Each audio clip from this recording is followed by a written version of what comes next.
গুনার বোঝা নিয়ে ঘুম থেকে উঠে আপনি নিষ্পাপ হয়ে যাবেন ইনশাল্লাহ, কোনো গুনাহ থাকবে না। যদি প্রতিদিন আপনি ঘুমানোর সময় এই 6টি আমল করে যেতে পারেন, তিনবার করে করবেন। 1 নম্বরে যে আমলটি করবেন, কালিমা পড়ে ঘুমাবেন। 2 নম্বরে দুরূদ শরীফ পড়ে ঘুমালে মৃত্যুর পর দুরূদ শরীফ হবে তার জন্য সুপারিশকারী। দুরূদ শরীফ পড়ে ঘুমাবেন, দুরূদ শরীফ পড়বেন।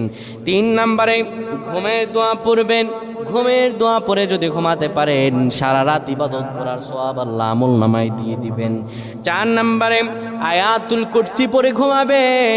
আয়াতুল কুরসি পড়ে কেউ যদি ঘুমায়, ফেরেশতারা তাকে সারা রাত পাহারা দেয়। ফেরেশতারা তাকে সারা রাত পাহারা দেয়।